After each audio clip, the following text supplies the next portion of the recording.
All right. Welcome in, ladies and gentlemen, to another edition of the Top Dog Talk podcast. I'm your host, Harris Arena. Alongside me, co-host Dan Kiley, That's Kobe me. Gears. Yeah, if you didn't know, Dan's I in the got middle. you. Kobe's on the right. Boys, I just realized, what happened to the last names on this show? I don't know.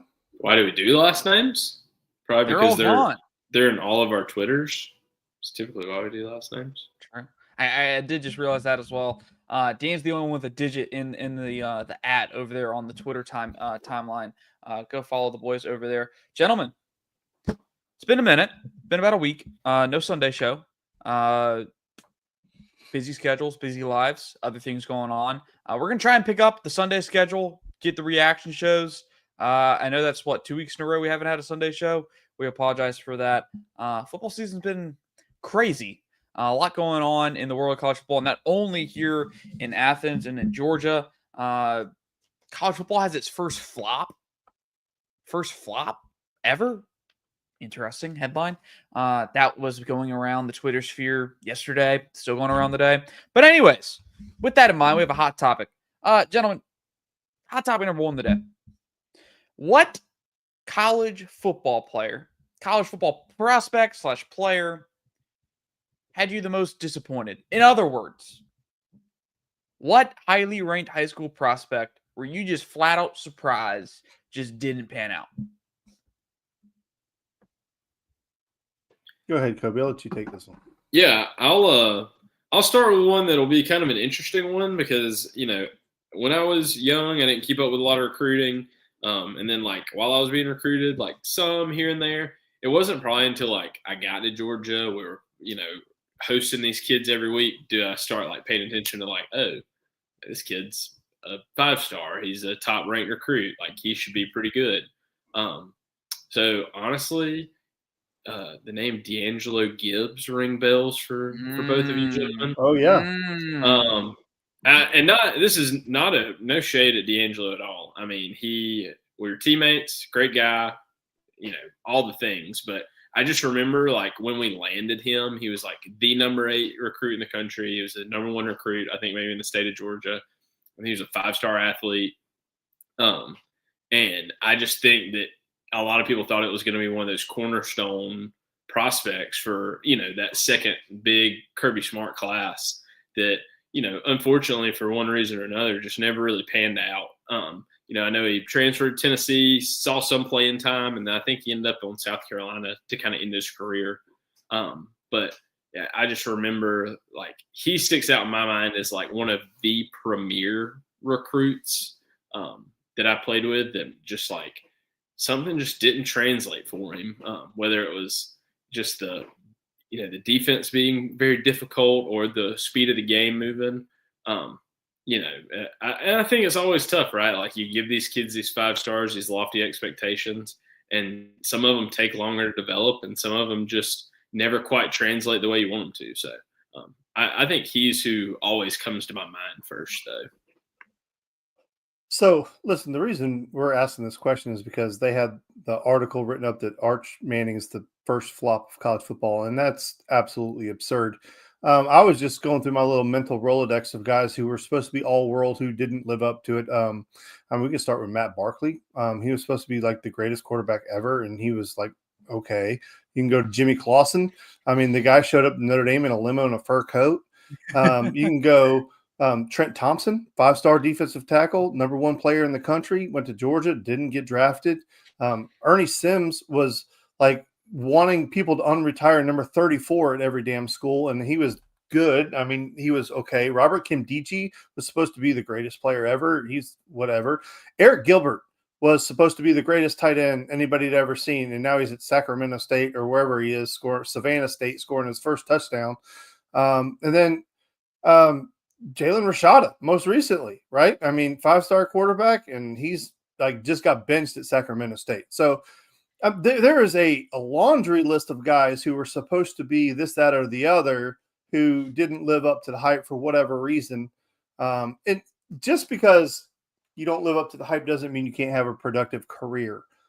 We saw a lot of guys come through college that were supposed to be the greatest player ever Like Robert Kenbichi, for example. I mean, he went on to the NFL and had a career. I mean, it's not like the guy didn't make it. He just wasn't what they said he was going to be. And if you don't think Arch Manning's going to get drafted, then I don't know what you've been paying attention to for the last 100 years. So, but the list is really, really long. Harrison, I hope I didn't take yours.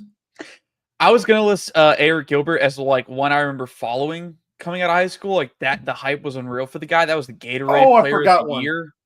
But Dan, I was going through the rankings yesterday trying to see if there's anyone recent that was that highly rated and we don't even remember. I don't know. Maybe this is it.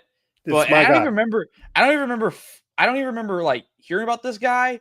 This is it wasn't even before my time in terms of like following recruiting, but I just never heard about it. It's a new name for me, rather new name. 2019, the number one player in the class, Antonio Alfano, committed to Alabama. Yep. No. Number one player over the likes of Derek Stingley, DeMarvion Leal, Nolan Smith, Trayvon Walker, Kayvon Thibodeau. Like, you got some real NFL players at the same position group. And this guy ended up at a JUCO. I don't even think made it past 2 years at Alabama. That has to be one of the biggest misses. Played at Colorado for a year that I know of under Dion. Don't remember him really doing anything there either. Did he even see the field much at Alabama? Like, I don't think he saw the field at all in Alabama. It makes you wonder, how do the services miss on a guy like that? Like, what has to go wrong for that to be that off? I don't know, but who was your guy, Dan? Was that the guy you were thinking of? No, I don't know how. Like the guy who I absolutely fawned over for years before he got to Georgia, which was Jacob Eason. I thought he was going to be absolutely incredible. Maybe it's because Mark Richt was here, and I thought that partnership would have been perfect. But yeah, that for me it was Jacob Eason. Both of those guys, though. I mean, even Shea Patterson in that class. I think he ended up squeaking out the number one quarterback in that class. Went to Ole Miss, had to deal with the suspensions, ends up going to Michigan and really not doing anything at Michigan. Like saying, it's tough. That Jacob is another prime example of a fan base and services that are hyping a kid up long and before he's ever stepped on campus as a savior of a program. I mean, I remember that, they were talking about that he was the next Matthew Stafford. He was the next number one overall pick. He was the truth. He was going to walk in as a freshman day one and play. And he did. I mean, he walked in as a freshman and played, no doubt. But like you're saying, just one of those guys that it didn't quite pan out at Georgia for, whether it be, an untimely injury and then, had a good career at Washington, like didn't have like this stinker of a career, but just not probably where the projections had him as a junior in high school. I would say most people thought he'd have been a 3-and-done first-round pick. Number one overall. And that's tough. That's tough to have that at 16, 17. Somebody basically say, I think you're good enough to be the number one overall recruit or the number one overall pick in, the draft in 4 seasons. Yeah, I mean, because essentially when you brand a kid a 5-star, you're saying, hey, there's only 32 5-stars. There's only 32 first-round picks. We expect this kid to be one of them. And you go look at some of these classes, like for the most part, the number one player ends up being close to a first-round pick. Like it's not often you get an Antonio Alfano, like a guy that just completely falls off the face of the earth, doesn't even make it to the league. Like I'm looking through some of these classes and look at the rankings. Dan, you brought up Robert Nkemdiche. He was the number one player per 247 in that 2013 class. Anyone remember who number 2 and 3 were? Yeah, no shot. Chris Jones and Laramie Tunsil. I would not have pulled Chris Jones. Two Hall of Famers, 2 NFL Hall of Famers, 2 gentlemen that are still playing in the NFL right now. Today, I mean, this is crazy. Yeah. So and that's always interesting because I go down this list of this class. So you have Nkemdiche, Jones, Tunsil, Vernon Hargraves went to Florida, the cornerback. Jalen Smith was a 2nd-round pick, I believe. I think the Cowboys took him in the 2nd round. Eddie Vanderdoes went to UCLA. Christian Hackenberg, another Penn State 5-star quarterback tragedy. It's fun. I read the Athletic article, and the guy I always feel bad about, and I don't remember his name, and maybe Harrison, you can pull it after you get done talking about it, is the gentleman that had Brock Bowers, the 2 tight end in his class. Because I think the number 1 guy ended up going to like Stanford tight end or Clemson. Yeah. I thought for some reason I thought he went to Clemson, but like talk about a generational miss there. Hold on, I'm gonna see if I can find him. See if I can find him in these rankings. He went to that's Eric Gilbert's class. One more up. Internet's slowing us down. All right, here we go. This should be Brock's class. Oh, wasn't even Stanford. It's not even the guy I was thinking about. I thought I was thinking of somebody else. Thomas Fidone went to Nebraska. Was the number 1 tight end per 24/7 in the 2021 class. How's that working out for you? Yeah, Brock was 2. Jake Brennenstuhl was 3. I believe he's still at Clemson. But I thought there was a guy at Stanford that was ranked above Brock, but maybe not. Maybe it was Fidone. He ended up elsewhere. Just interesting. Like you're saying, I mean, for every hit, there's so many misses, and that's the hard part. But, I feel bad. I mean, I feel bad. The hard thing is I look at things 2 ways now, and me and Dan, this might be old men yelling at walls right here. Old men. 5 years ago, I would have felt really bad for Arch in the fact that like the media has built him up. He's had all this hype, and now he's just really not performing the way that the media has, set him up. Now I look at things and I go, this man is making millions and millions of dollars at Texas.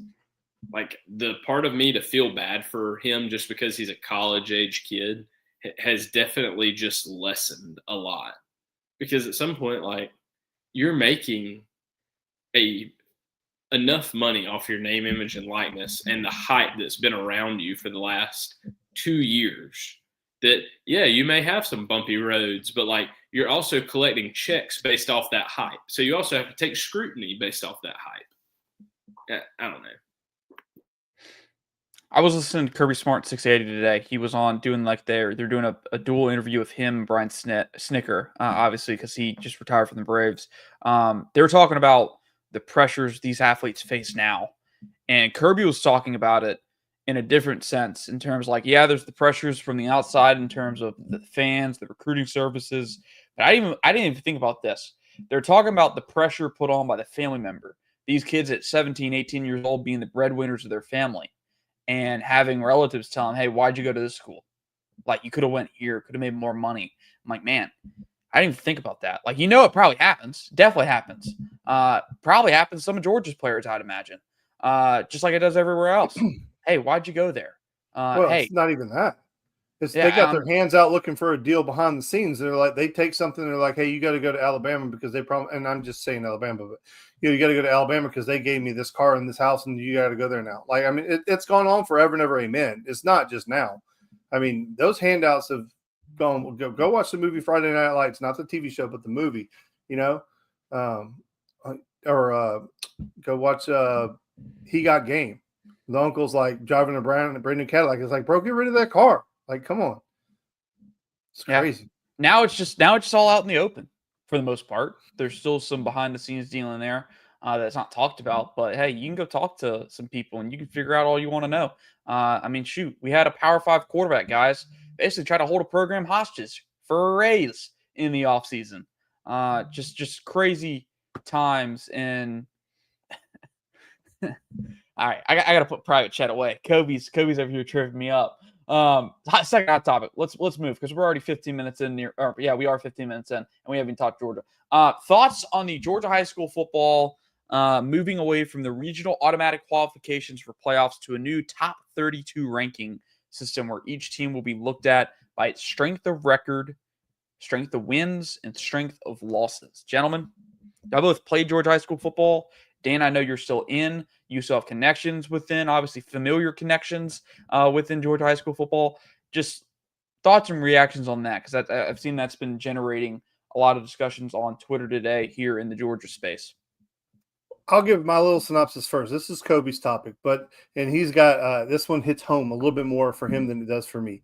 But it's equal hit home on both sides. So in years past, you have 8 regions for every single age group or each level, and this is the same thing Kobe was going to say. So you separate your teams by region based on locale. So you try to keep your region games close to home so you don't have to travel all the way across. And that's, part of the reason for the regions. But what ends up happening in not all classifications, but all, like we'll use 6A now, which used to be 7A and will be 7A again next year. So you have Gwinnett split up into 4 regions. And then they put them in the playoffs to where they knock each other out. So that way, when you get deeper into the playoffs, you can't possibly have an all Final Four Gwinnett like they used to have in the 90s. And a lot of the South Georgia teams and a lot of the Middle Georgia teams were really pissed off because it just felt like it was all Gwinnett all the time.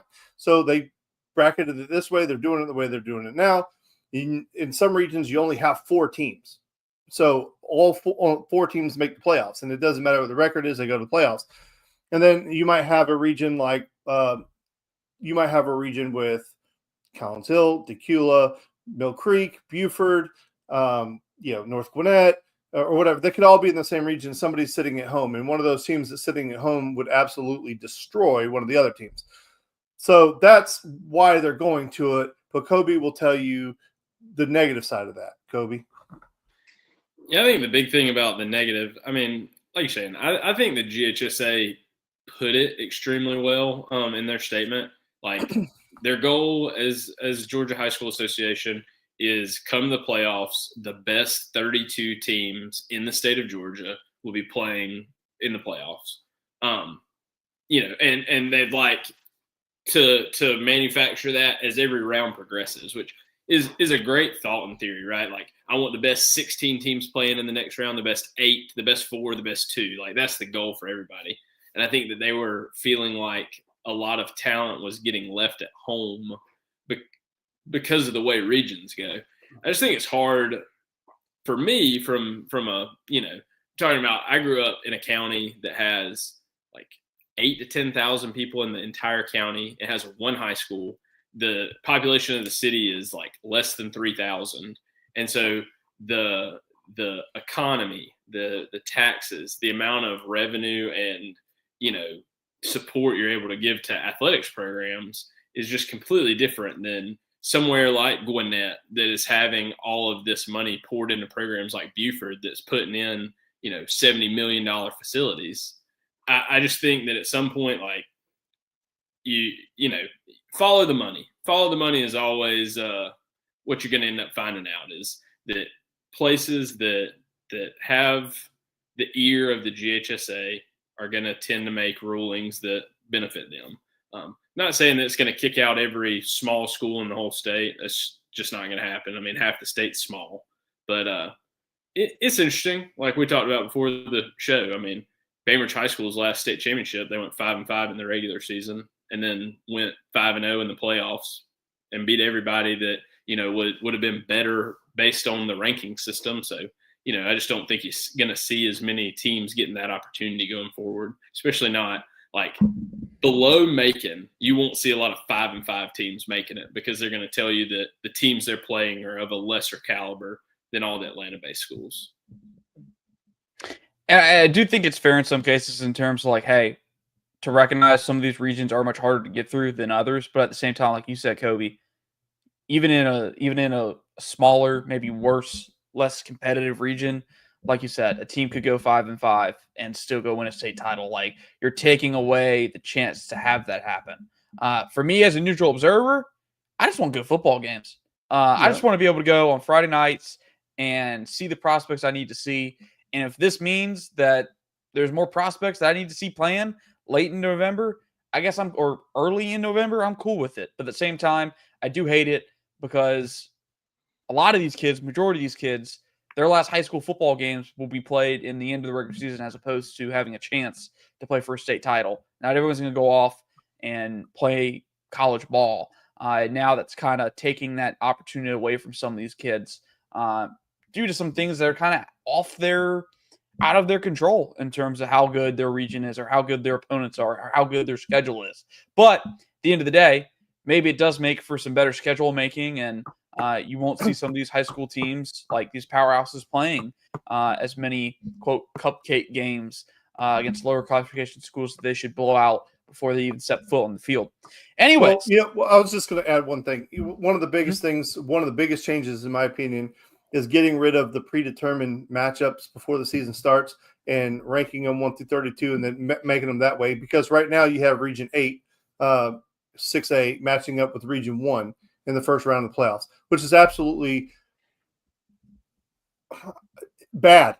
It's I'm not going to say it because Harrison get upset, but that is absolutely ridiculous. You have Valdosta, Lowndes, Colquitt, Camden matching up with Decula, Mill Creek, Buford, and Collins Hill in the first round. Like that's stupidity. Those are Sweet 16 teams all day long knocking each other out in the first round. I mean, a couple of years ago, you had probably the best matchup of the entire playoffs take place in round 1. That's absolutely absurd. Or 2, round 2. What matchup was that?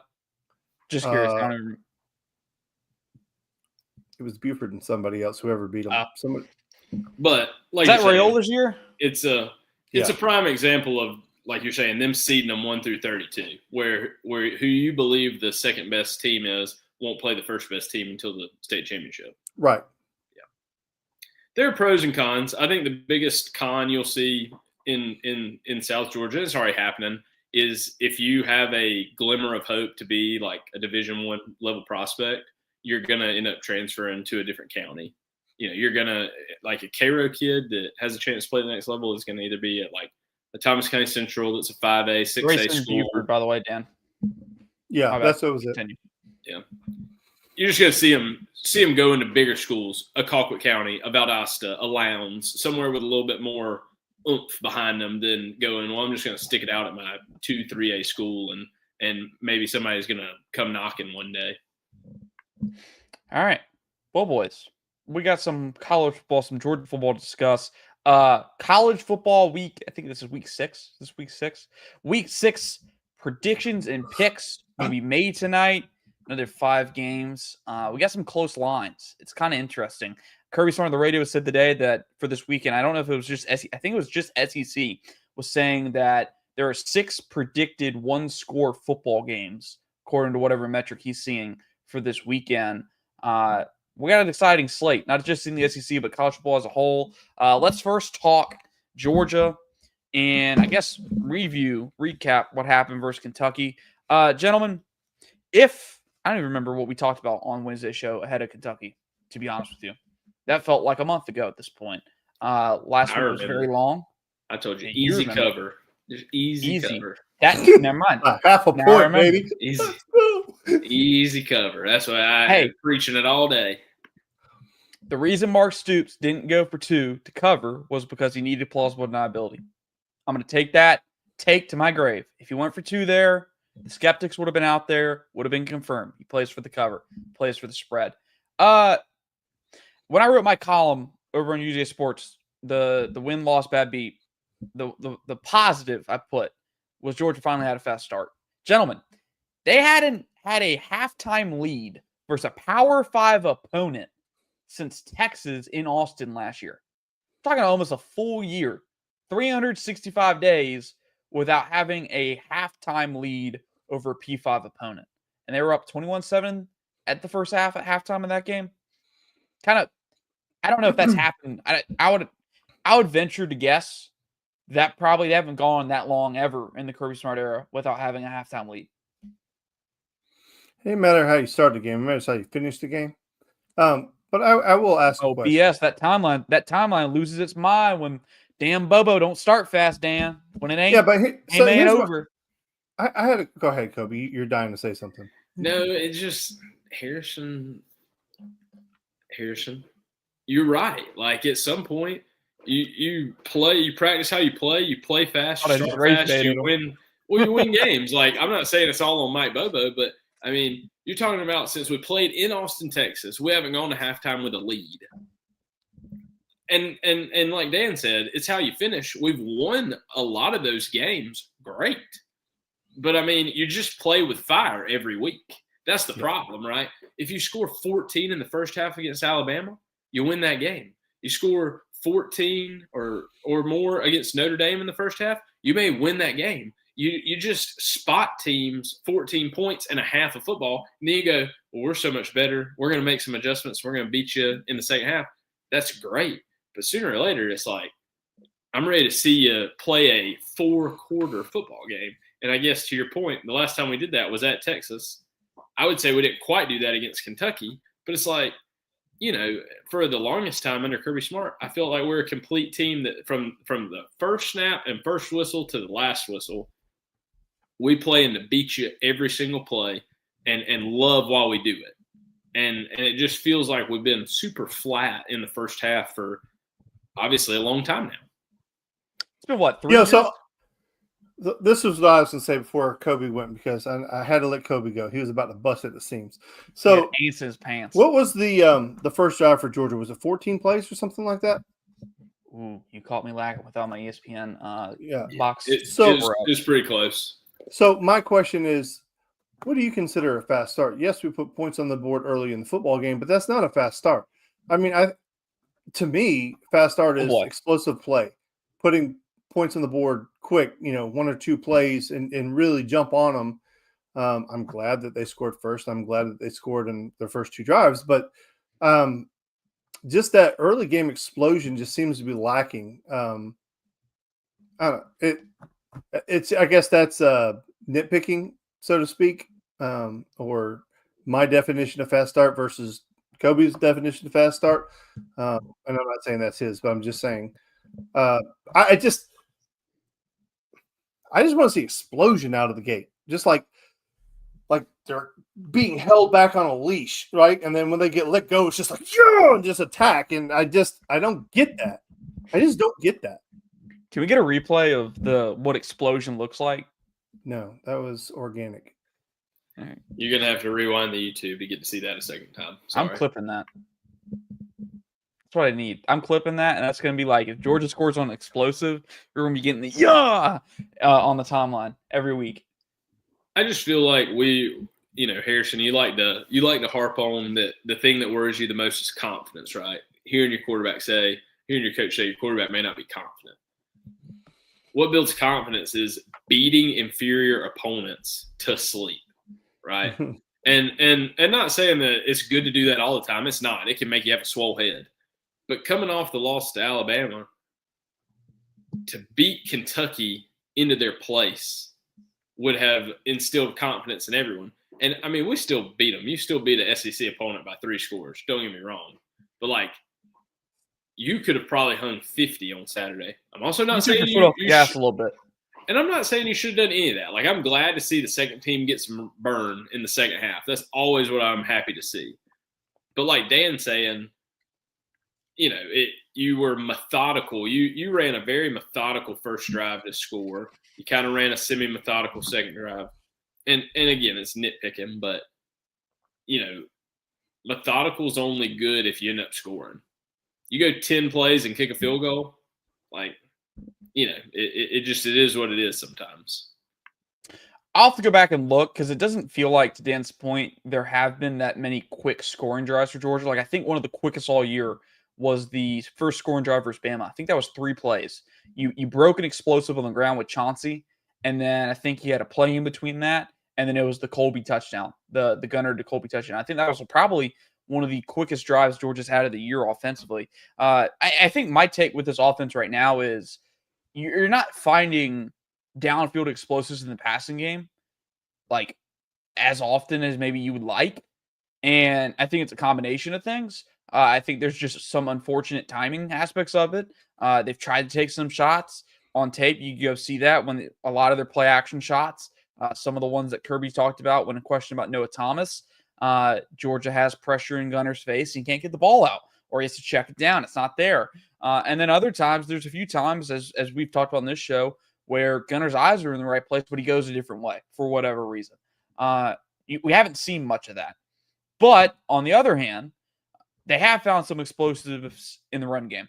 I don't know if I've seen them run the ball as well as they did versus Alabama in the last 2-3 years. Like they ran the ball incredibly well that game for over 200 yards against I get it. Alabama's rushing defense isn't as good as they've been in years past, but dominating the line of scrimmage in that sense as well as they did is impressive. Gentlemen, my next point, I wanted on this show, Kobe, because you brought it up a little bit, or I guess mentioned it. We still have our questions with Gunner.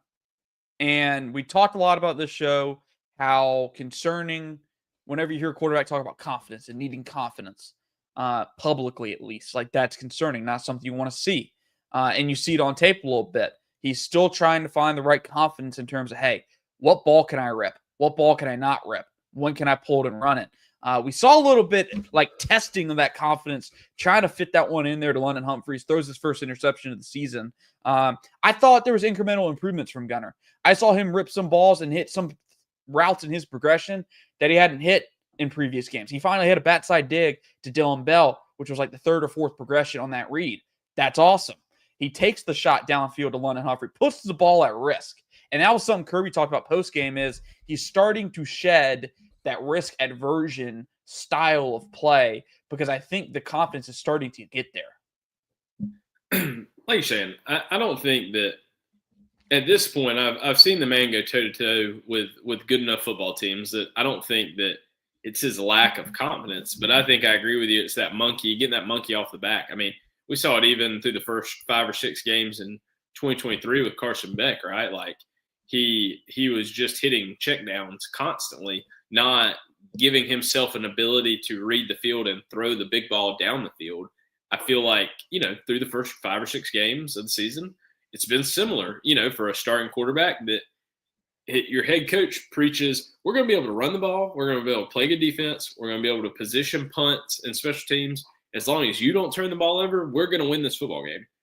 Then it becomes very difficult on you to say, well, I'm going to try to fit this throw in there. And if it's interception, it's an interception. But I need to take this chance. Early on in your career, you don't want to be the guy that's messing up doing those things. So it's nice to see that he took that shot in a game that was handled. I'm hoping going forward, he's going to have to make some risky throws. He's just going to have to be confident and decisive, and let him rip. And I think he has that. I mean, like you're saying, you got to remember, still the guy. I mean, he's still 6 starts maybe in his whole career. Like he is learning and growing and developing as a quarterback before our very eyes. I mean, to me, that's the part you have to enjoy. Of he is getting better. It's not like he played a good second half against Texas, played a pretty good game against Notre Dame, and we showed up and he's running around like Dwan Mathis. Like,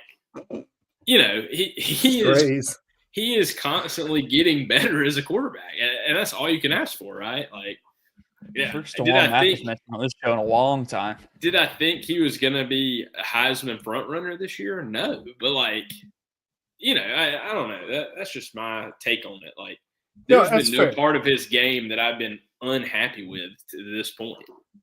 I think one of the biggest things that we all want to see is the consistency, right?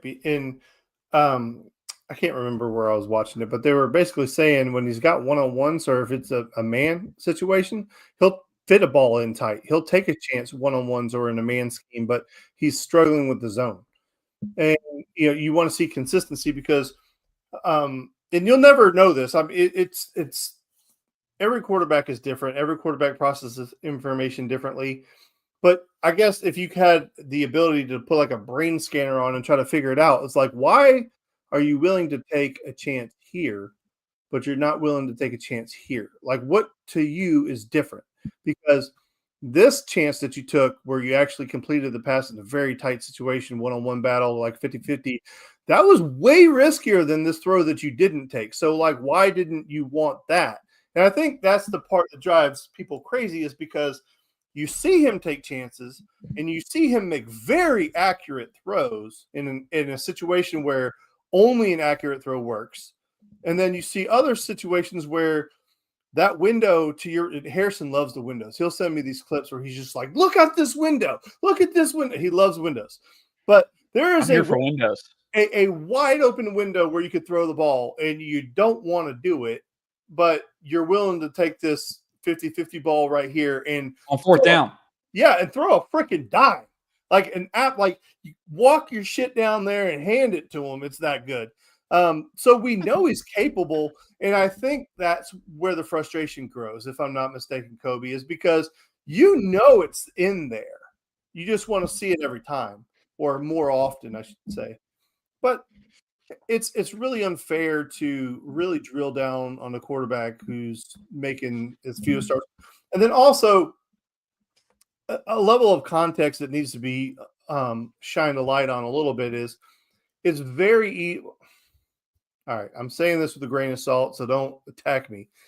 It's very easy to make your first couple starts if you're playing for, Furman, right? Or what I'm saying? Like, it's very easy to make your first couple starts if you're the quarterback at Western Carolina. When you're or Miami, don't do that because they're going to come after me.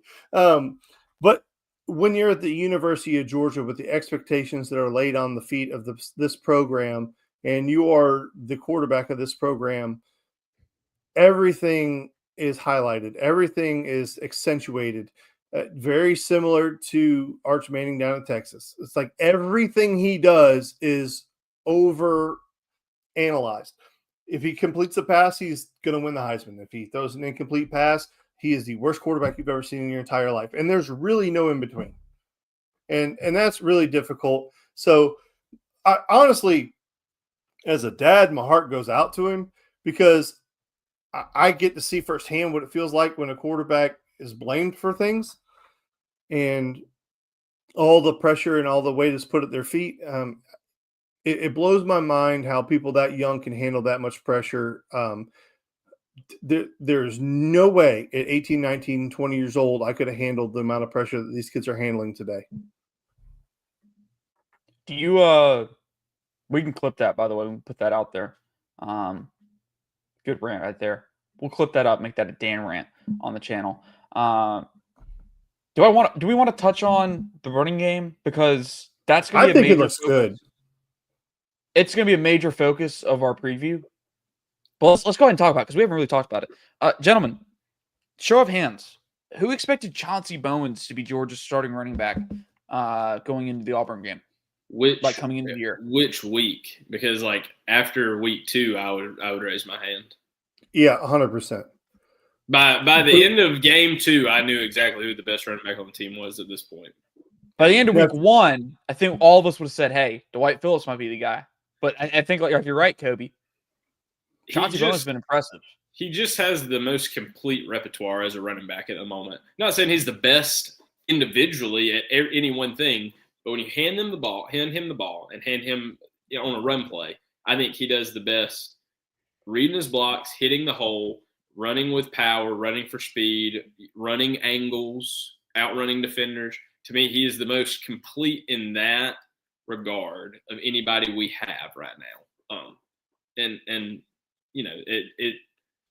like you're saying, he deletes angles. That's when I think I realized that he was the best running back going forward. I like that term, delete angles. Like you're saying, a DB has him for probably a gain of 3, and the angle he takes and the speed and aggression at which he runs makes it a gain of 9. He turns an okay play into an above average play. And I think that's what happens, at really good college football teams. They have guys, Zach Branch, another good example, that can take a okay play and make your offensive coordinator look like a genius. At this point, I hope he stays healthy. He's only going to continue to develop and get better the more we go down the stretch. Dan, you know who that reminds me of? Talking about taking okay plays and turning into something better. Remember, we talked about this on this show when the guy was here. And it was different. It was a different way. Dajan Edwards was the last time we were kind of talking about a running back in Georgia that was turning chicken shit into chicken salad at times. Yeah, it was no negative runs the entire season. Yeah. That's mind-boggling.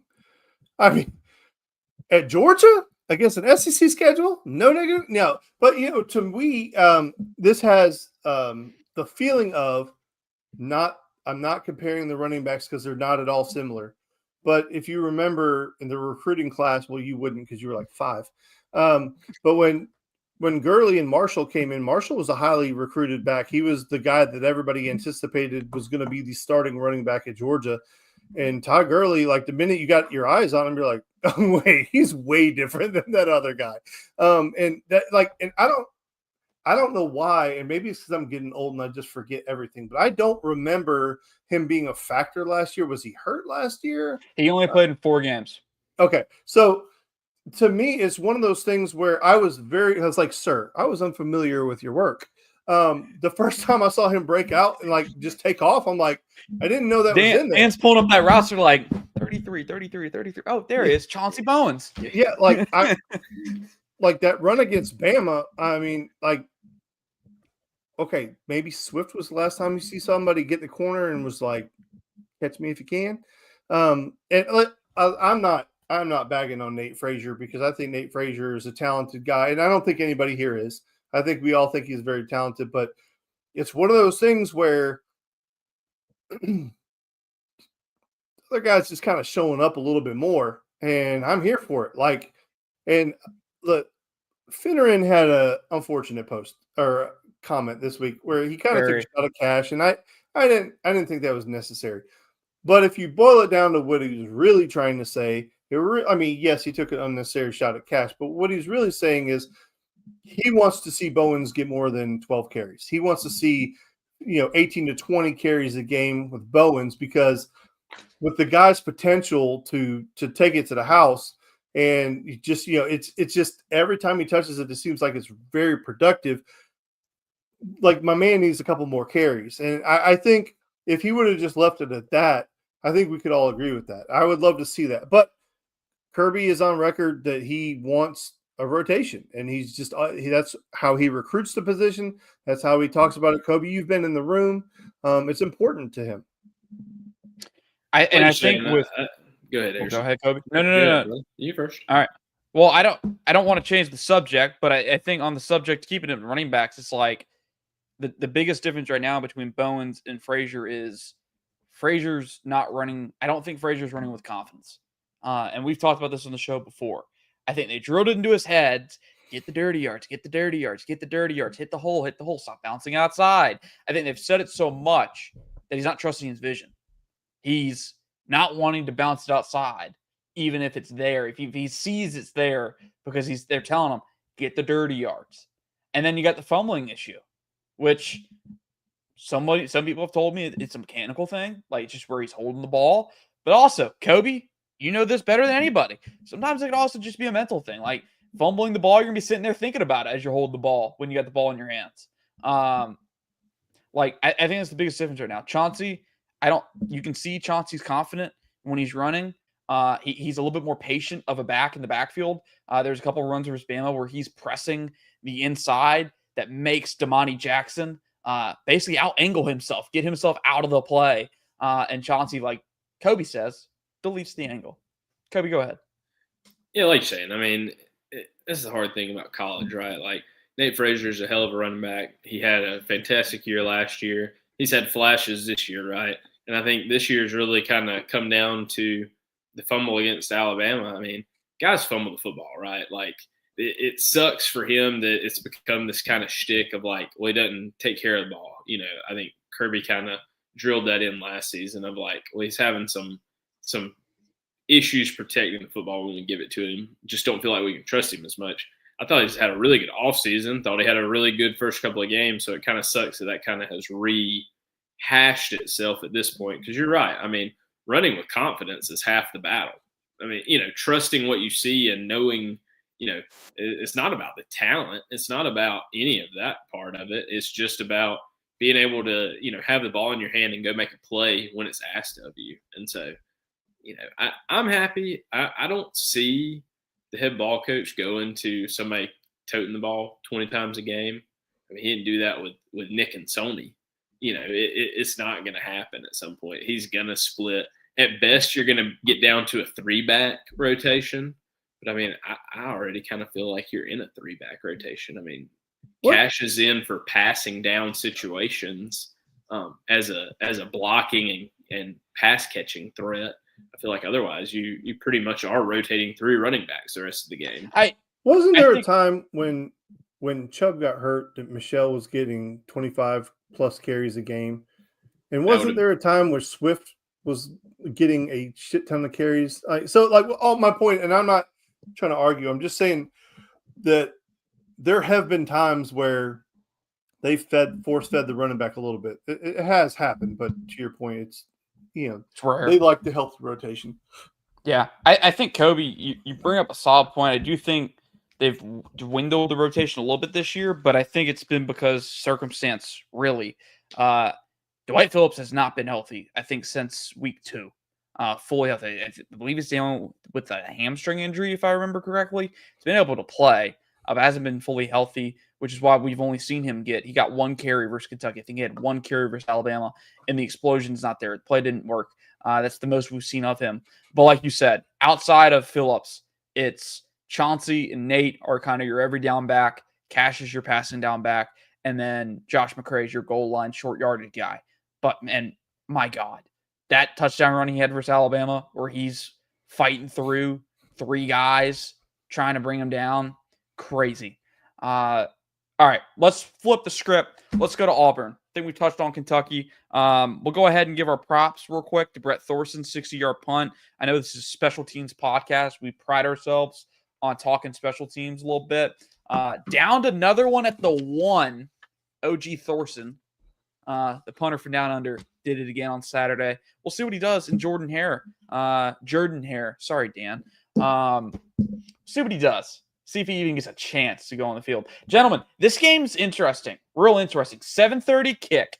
Cam Newton's getting his jersey retired at midfield at half.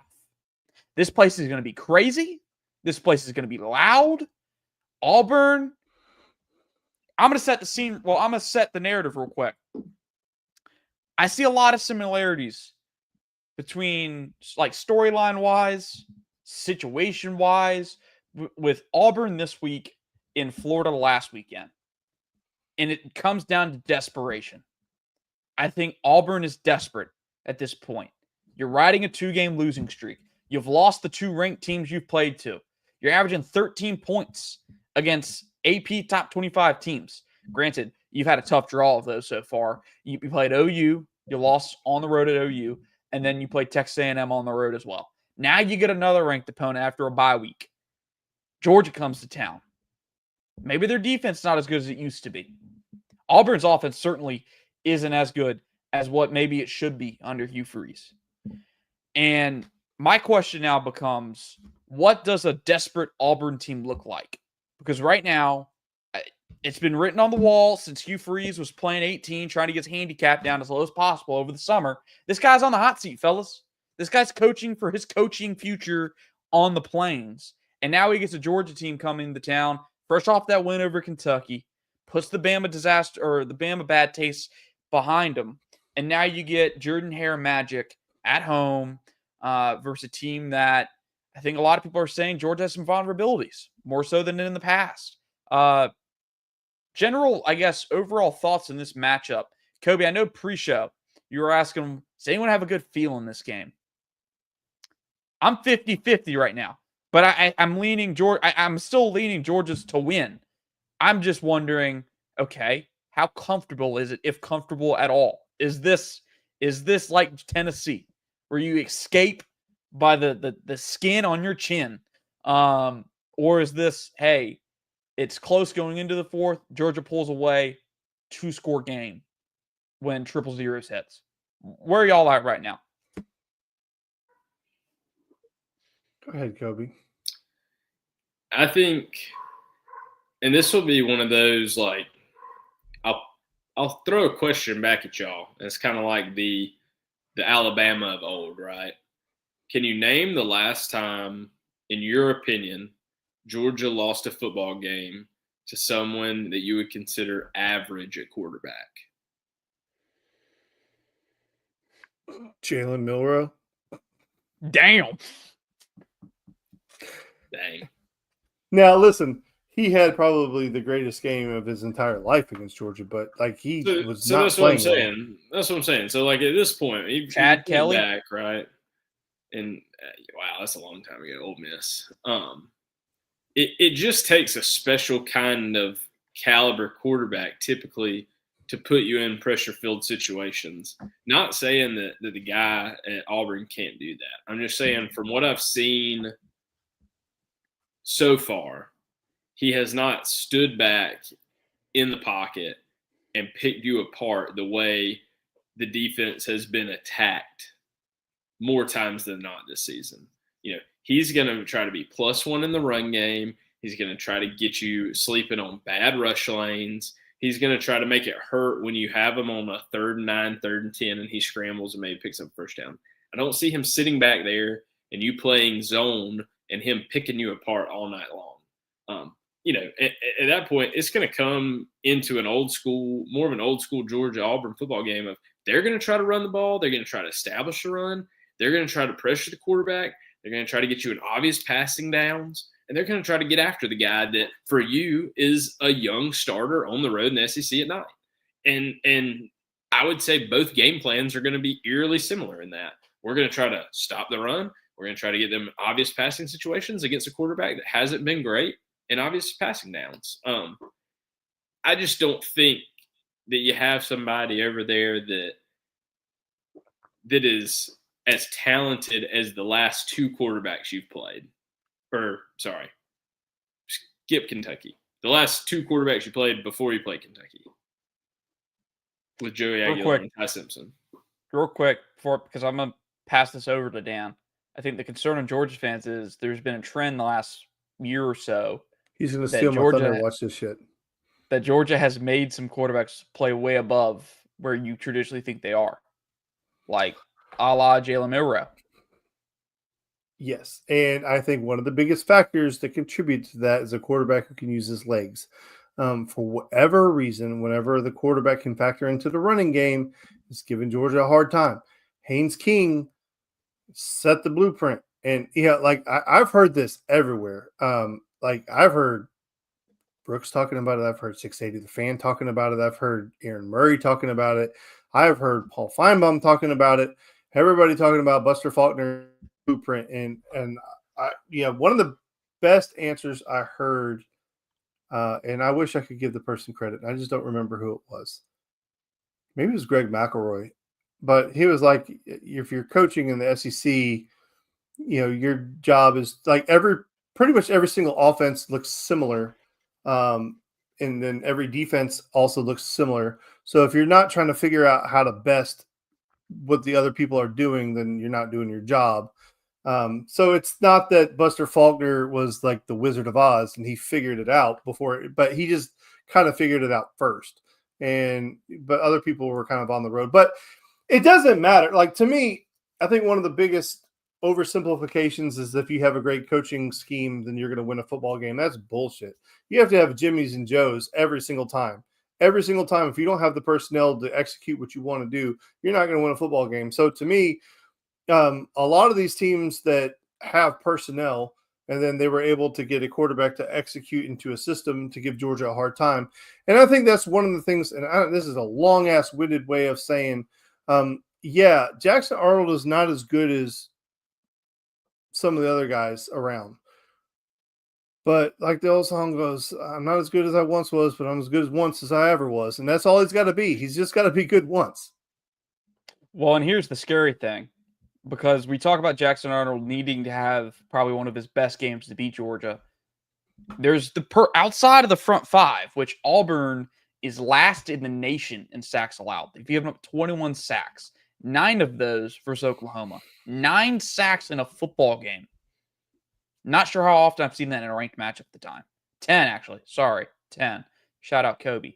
Outside of the front 5, which has been a problem, he has some guys on the outside, guys. Like, this is Georgia struggling. Kim Cole, legit, bro.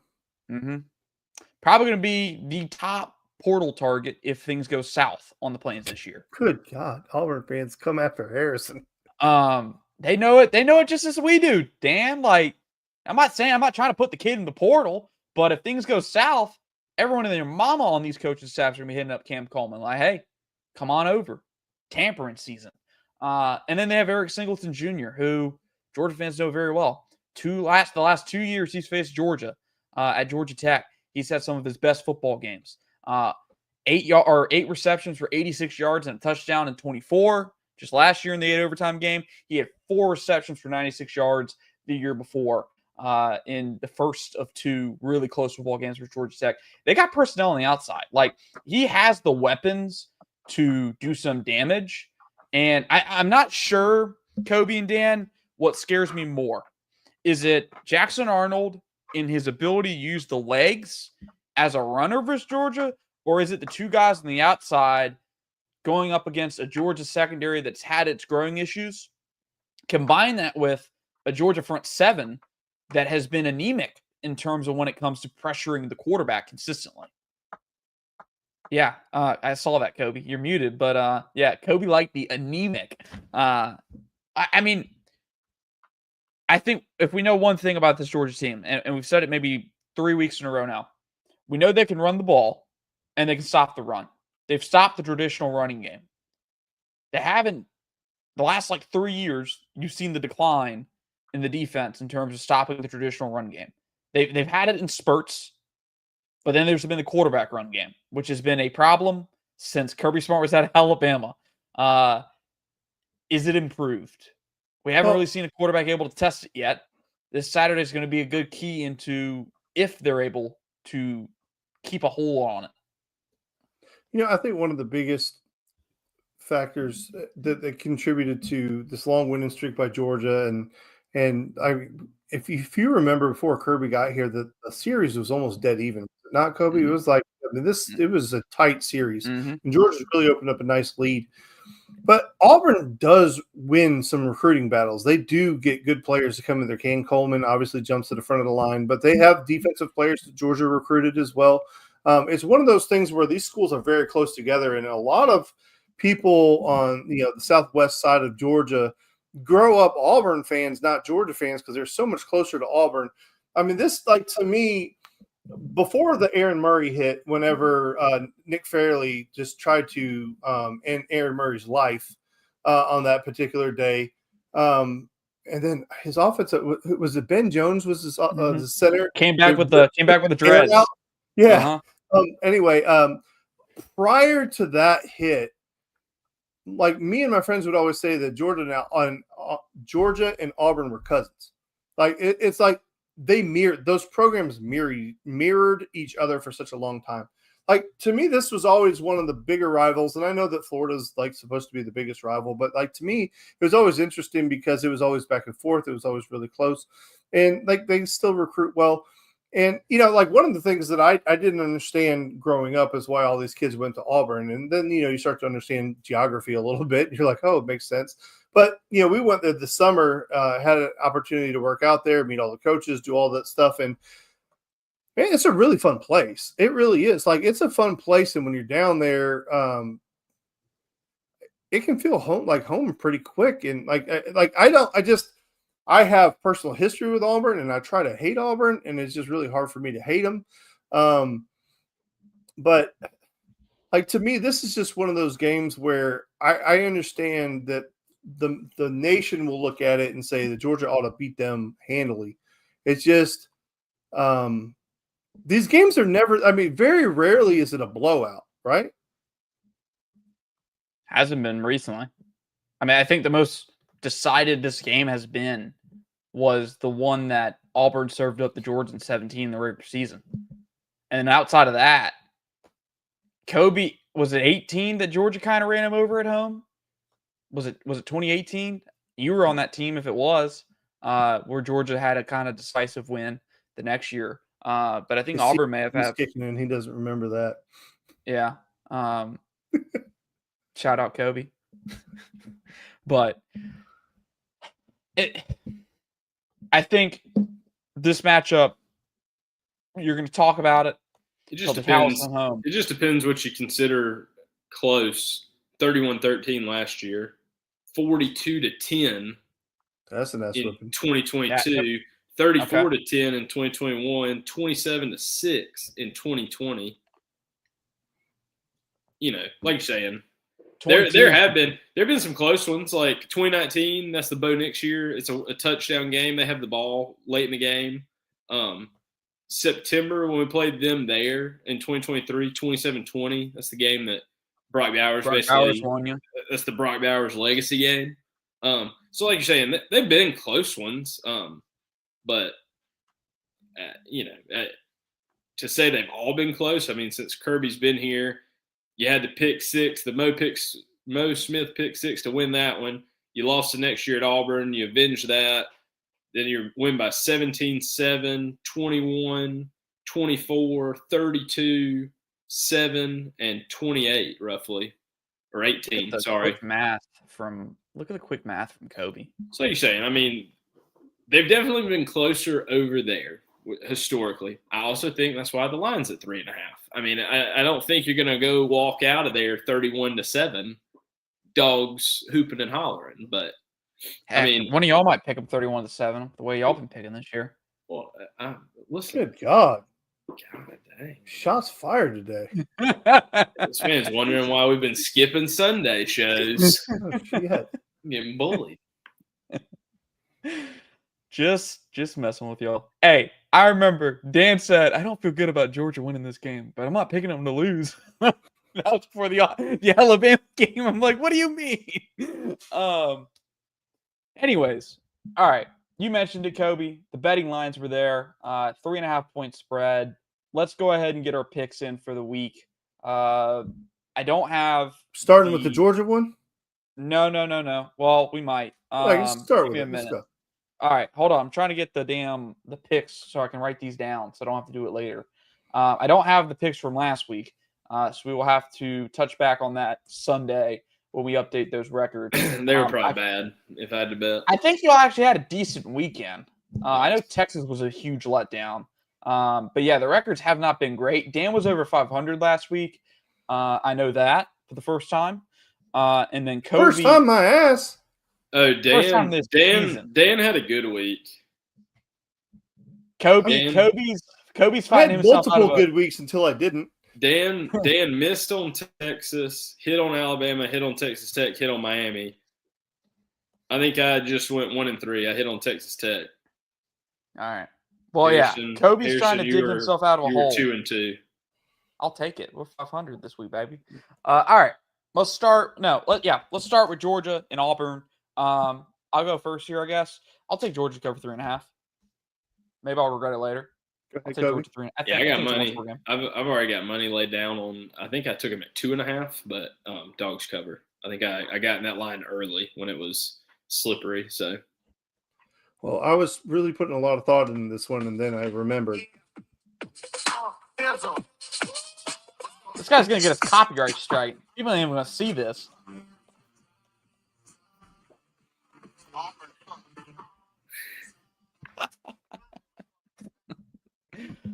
Yo, dogs!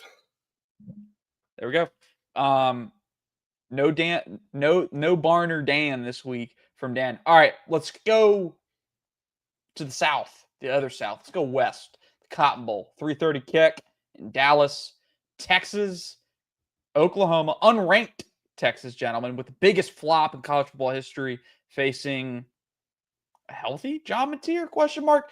This line opened with Texas. He's actually questionable on the injury report. He might be playing. It sounds like he's likely to play this weekend. Texas opened as the favorite in this game. Now, according to ESPN Bet, OU is a 1.5 point favorite in Dallas. Yeah, because everybody jumped on that damn line. They saw that Texas was favored. Yeah, you got Oklahoma as a dog. Oh hell yeah! As like a 3.5 point dog. Man, give me that line. I'm all over that shit. No, I think if John Mateer doesn't play, then it's anybody's game. But if he's healthy and he plays, this is Oklahoma's game. I mean, like I don't see it particularly close if he plays and he's healthy. Like if he's healthy. But so what you said? Oklahoma's a 1 point favorite. 1.5. Where's the game? In Dallas, neutral site. Neutral site. Yeah. Oh, Kobe, you go first. I don't know where that one is. I've already taken Oklahoma. Like, I feel like watching Oklahoma's defense the way they played against Auburn. Not saying they're going to have the exact same kind of game. They have a championship level front seven. I just think that's going to give some troubles to a Texas team that, needs to rely on a run game and giving Arch Manning maybe some situations where he could run or pass the ball. I think if Arch gets into situations where it's 3rd and long and he has to throw the ball, I just think they're going to throw so many exotic blitzes at the kid that it's going to be a long day. Maybe I'm wrong on that, but it's kind of been their game plan all year. And Oklahoma comes off a bye and Texas doesn't. So feeling good about Oklahoma. Like, for me, it's just like Texas is supposed to be so good and they're just not. And it's one of those things where, like, you don't want to give up on Texas this quickly, but like I think you're right. I think Oklahoma's winning that football game. I'm taking Oklahoma to cover the 1.5 point spread. My computer's about to die, so I had to plug that thing in. Part of me wants to take the desperate team and buy into the desperate team narrative, but if we're not going to buy into it in Auburn this weekend, I can't buy into it there. Texas burned me really bad last weekend. Give me Oklahoma as a 1.5 point favorite as the Charger falls out of the slot. I'm going to have to go fix that again. All right, going up, I will say south. Alabama on the road at Missouri. Alabama's a 3.5 point favorite going up against probably the best running back in college football right now, Ahmad Hardy. 730 yards, 9 touchdowns with the Missouri Tigers. This is a top 15 matchup this week, boys. Let me tell you, I was hyped, Dan. Me and you can talk about it while I was so hyped because I was like, it's somebody else's turn to have to go to Missouri when they're good at night. They black them out. It's going to be rowdy. And then I was looking, it was like, this is a noon kickoff. A noon kickoff for a top 15 matchup? At heart, that broke my heart. I'll let you go first. I'm going first the last two, but I just wanted you to know that, like, I was so pumped that it was going to be like Missouri blackout. And it was like, how about 11 a.m. local time?